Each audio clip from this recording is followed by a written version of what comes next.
Welcome to the story. Don't forget, like and subscribe.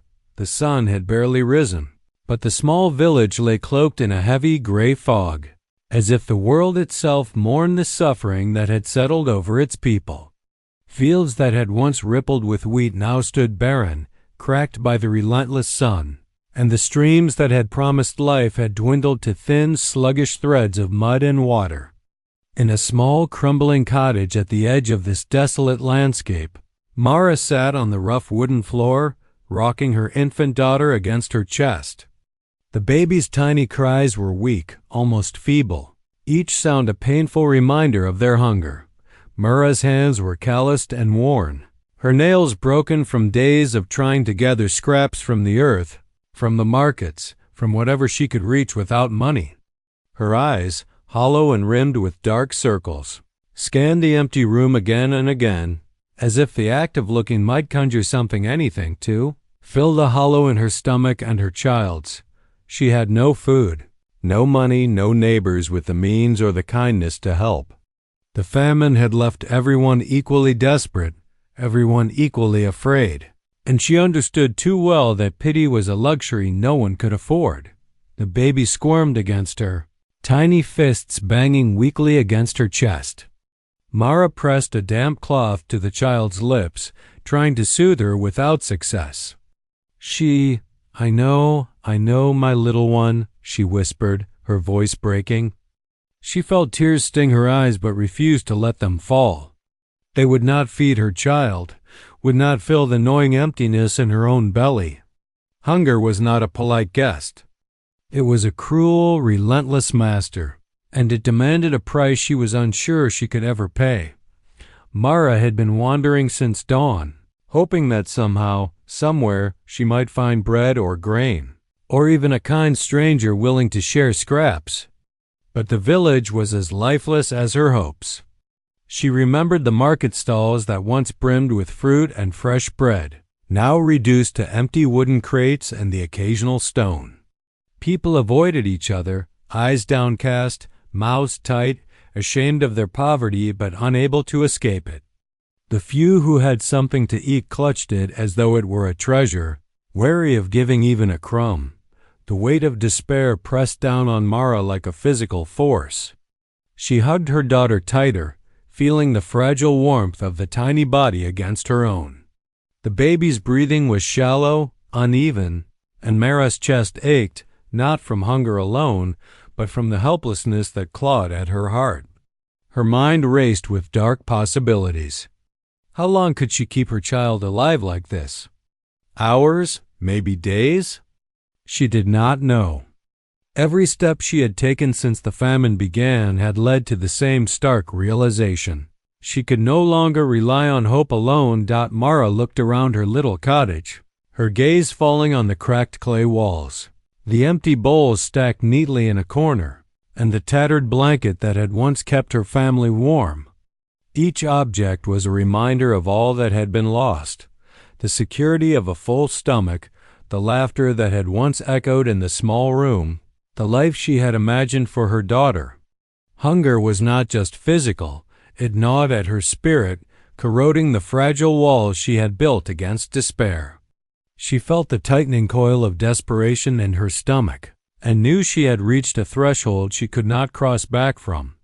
The wind outside rattled the loose shutters, carrying with it the faint cries of other starving families. Mara pressed her forehead to the baby's soft hair, inhaling the faint, sweet scent of her child. She would do anything to keep her alive. Anything. But in that moment, the unthinkable began to take shape in her mind, a dark seed born of fear and love combined.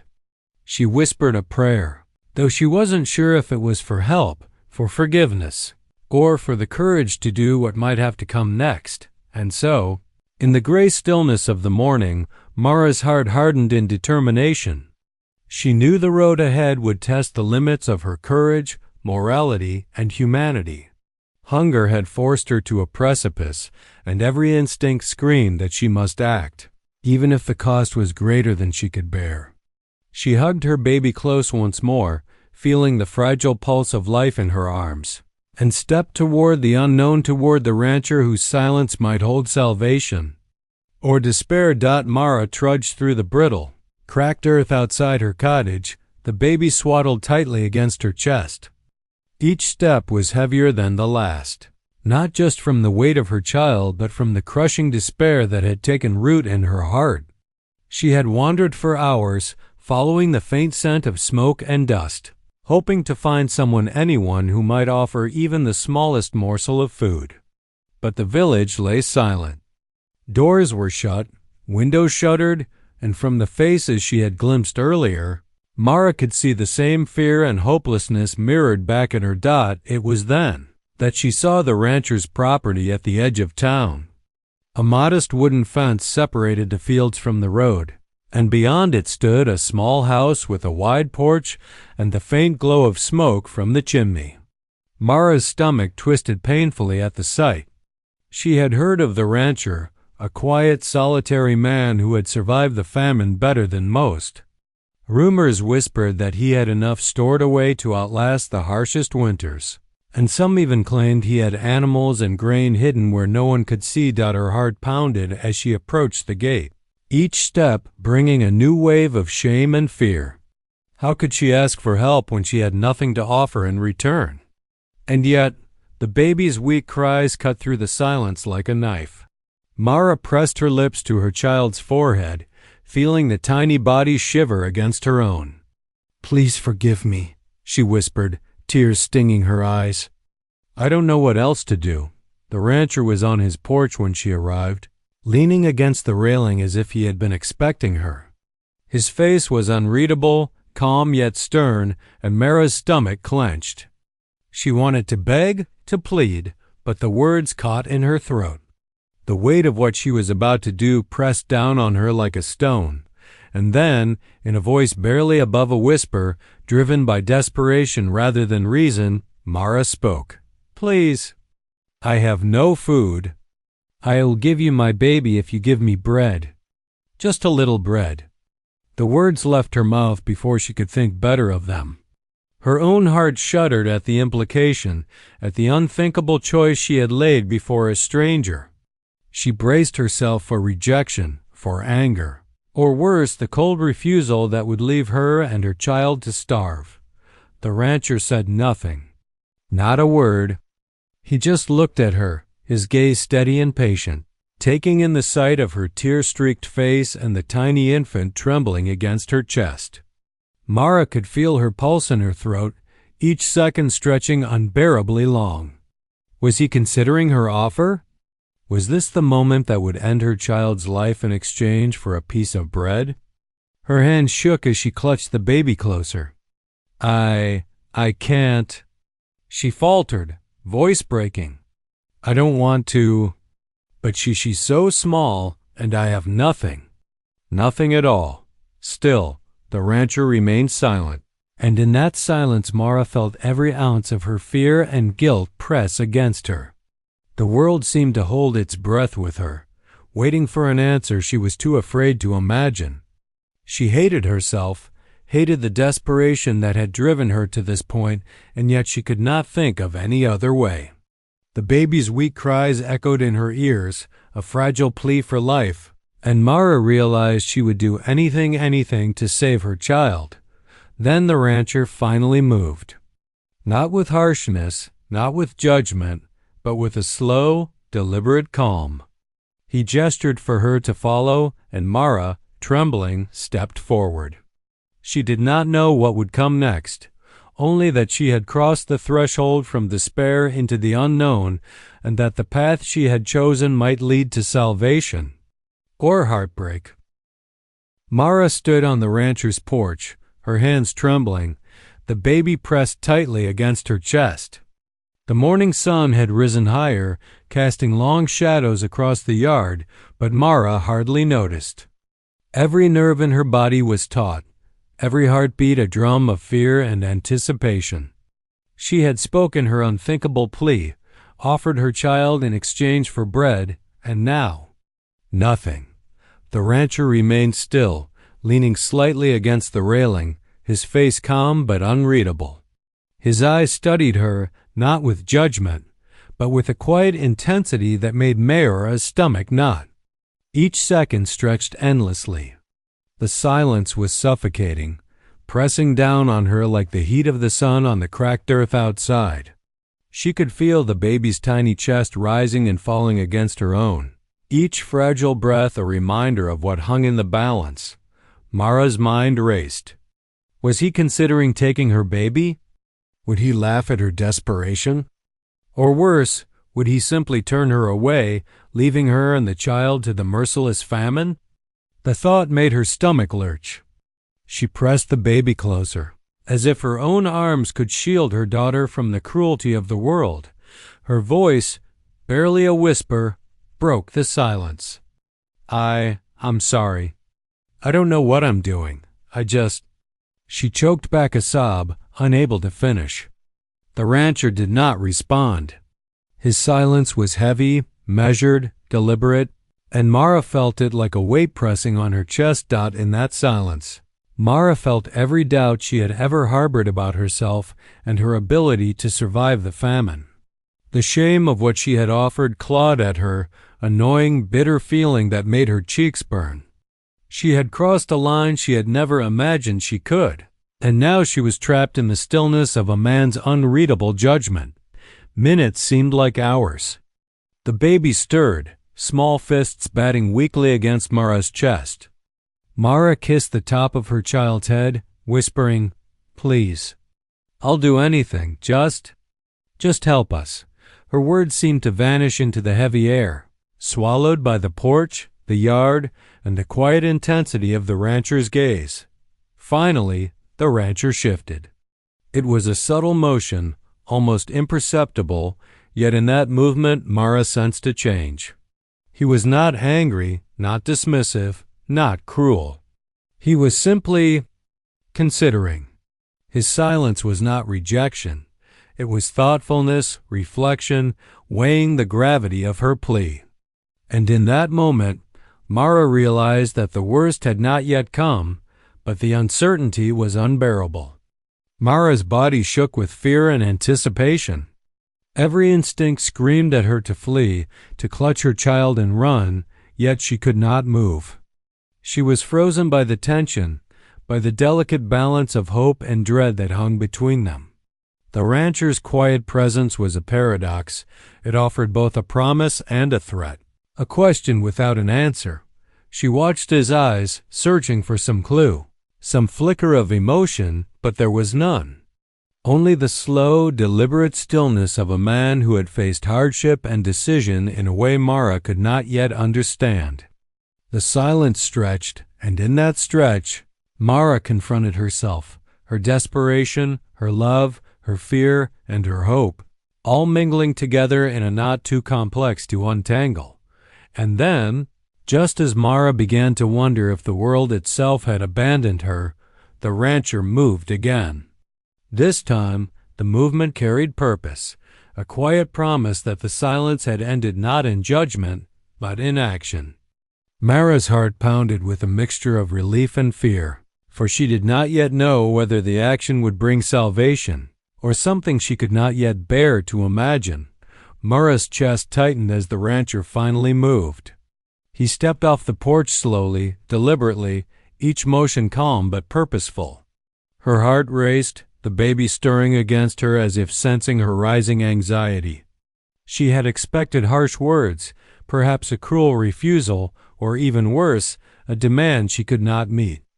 But the rancher's actions were neither angry nor threatening. They were unexpected.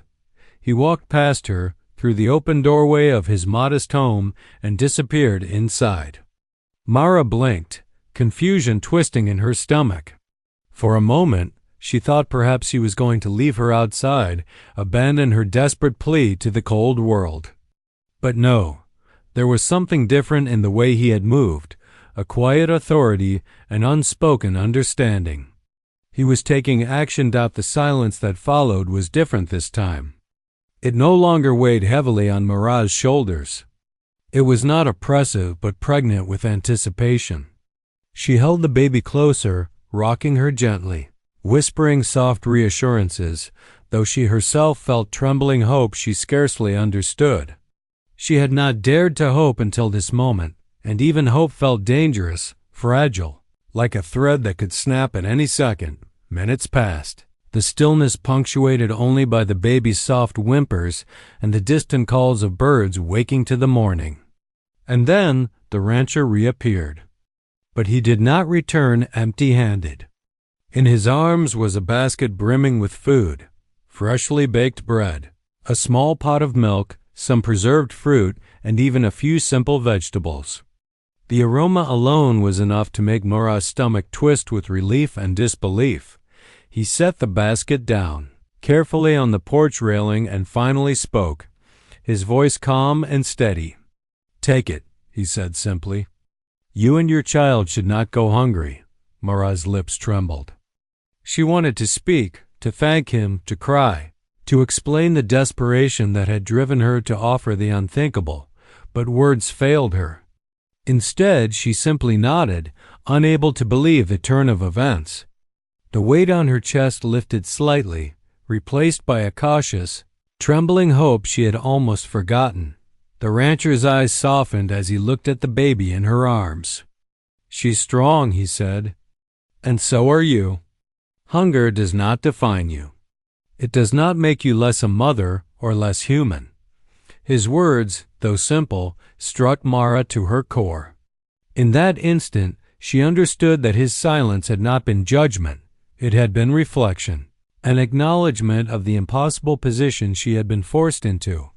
He did not take the baby, nor did he demand payment.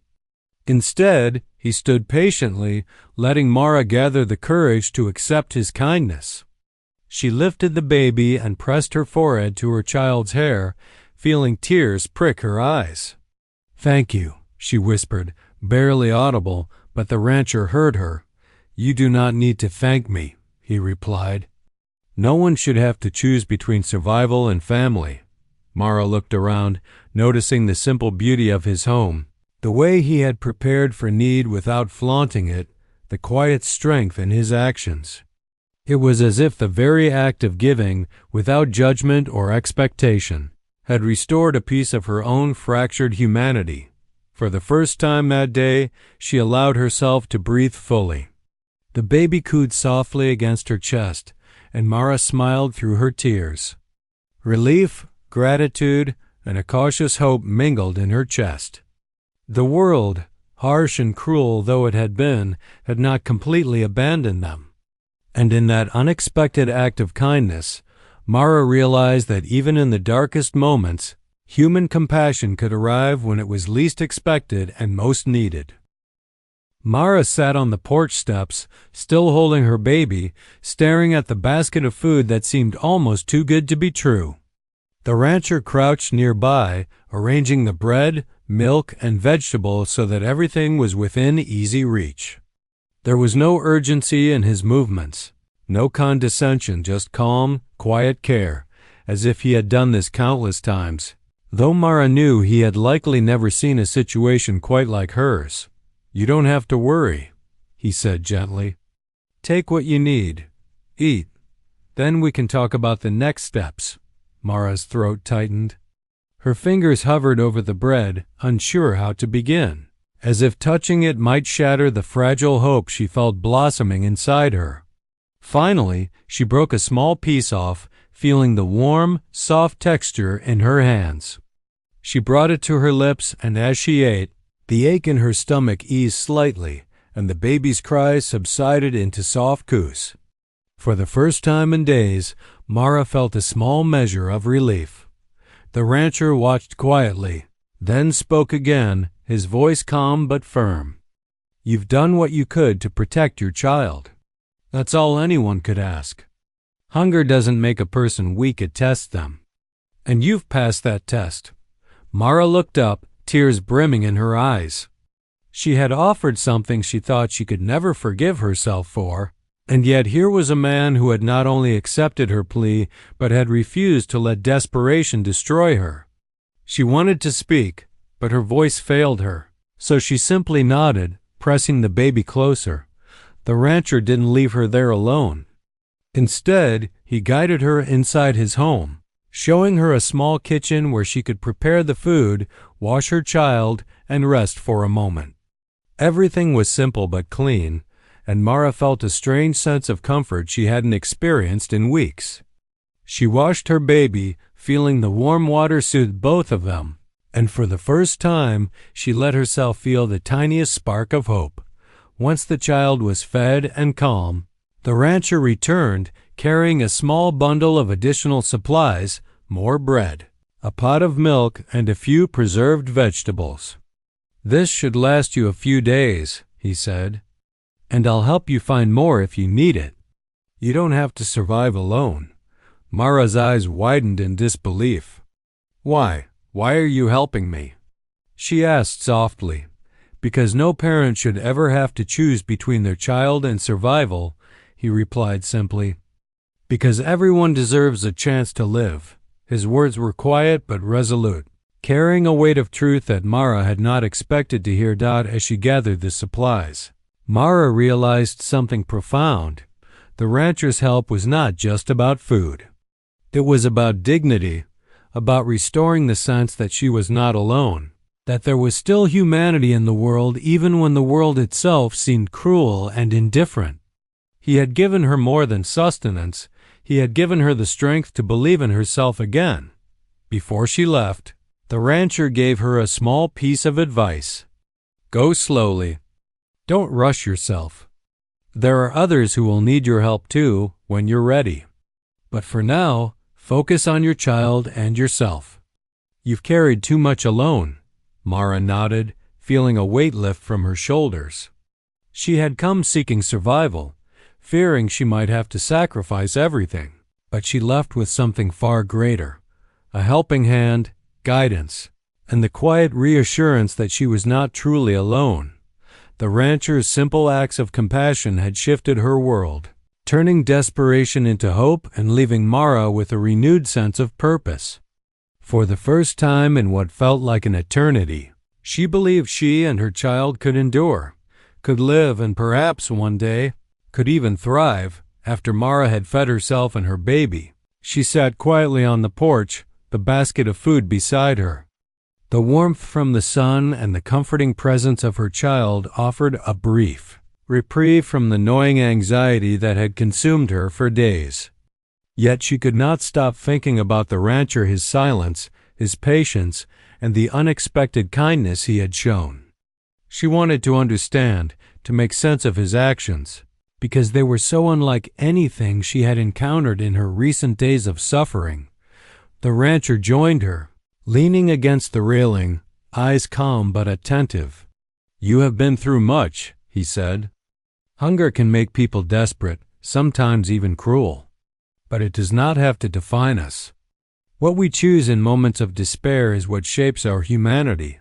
Mara looked down at her baby, her fingers brushing the soft hair of the child she had once considered offering away.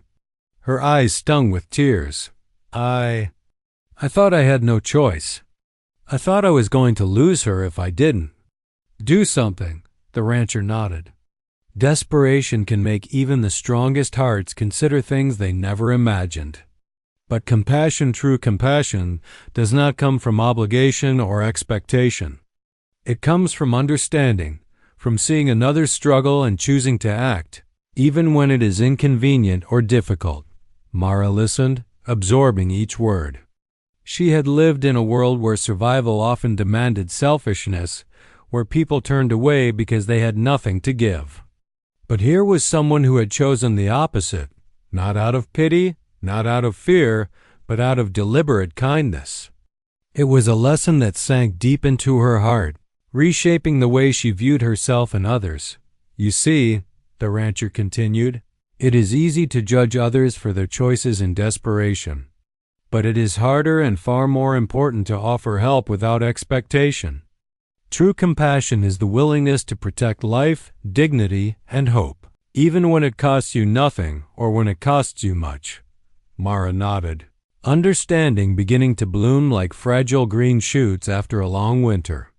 She realized that his actions had not just fed her and her baby, they had given her a model for how to face the hardships ahead.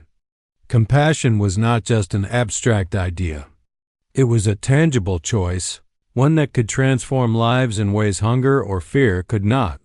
She thought about her own exhaustion, her own fear, and the choices she had nearly made. I don't know if I could have done that," she admitted softly, tears sliding down her cheeks. "I don't know if I could have helped someone else, even if I had the means." The rancher smiled faintly, a gentle warmth in his eyes. "You have now. You will see, when the time comes, that even the smallest act of kindness matters. The world is harsh, yes, but every act of care is a seed. One day, it grows into hope, into strength, into survival." Mara held her baby close, feeling the fragile life in her arms and understanding that life itself was a gift to be protected. She had been desperate, she had been broken, but through the rancher's quiet compassion, she had learned a profound truth, that even in the darkest moments, humanity could shine, and that it was possible to act with kindness. Even when the world offered none. In that moment, Mara made a silent vow. She would carry this lesson with her, not just for her child, but for the people she would meet in the days ahead. Compassion, she realized, was not a luxury, it was a lifeline, a way to survive not just the famine, but the erosion of the human spirit itself. And for the first time since the hunger had taken hold, Mara felt a spark of hope, steady and unwavering, that she could face the future with courage, guided by the simple but profound lesson of kindness she had been shown. The days that followed were quieter than Mara had dared to imagine. With the rancher's help, she managed to feed herself and her baby regularly, and the first tiny relief from hunger brought with it a sense of clarity she hadn't felt in weeks. The world still bore the marks of famine, the cracked earth, the shuttered homes, and the hollowed faces of neighbors, but Mara felt a small, resilient spark of hope flickering inside her. She had begun to venture beyond the rancher's property, carrying her child wrapped safely against her chest, to collect water and gather small herbs and vegetables that might supplement what they had been given. Each trip reminded her of the fragility of life, but it also strengthened her resolve. Survival was no longer just a desperate struggle. It had become a conscious effort, one guided by the knowledge that she was not entirely alone. The rancher continued to provide guidance, showing her how to stretch her resources, how to preserve what little food remained, and how to find hidden sources of sustenance in the land around them. He never imposed his will, never demanded loyalty or repayment. He simply shared knowledge, patience, and quiet encouragement. Mara had never known such generosity, and it shifted something inside her. She began to believe not only that she and her child could survive, but that life could hold moments of goodness, even in the harshest conditions. One morning, as Mara prepared a small meal for her child, she noticed the sunlight catching the edge of the hills, golden and warm, as if signaling a new chapter. She paused, feeling the baby's tiny fingers curl around her own, and realized how far they had come. From the edge of despair, where she had nearly offered the unthinkable, to this small, fragile sanctuary of hope, Mara understood that life could rebuild itself slowly, brick by brick, with patience and care. For the first time in a long while, she allowed herself to plan beyond the immediate day. She thought about the future, not with the desperation that had once driven her to the rancher's doorstep, but with a cautious optimism. Perhaps she could cultivate a small garden, or trade small goods with neighbors who had survived, or find work helping the rancher with his land. The future was not guaranteed, but it was possible, and that possibility was more powerful than any loaf of bread. The rancher watched her quietly one afternoon as she sorted the food supplies. "You've grown stronger," he observed, "not just in body, but in spirit. That strength will guide you, even when hunger strikes again."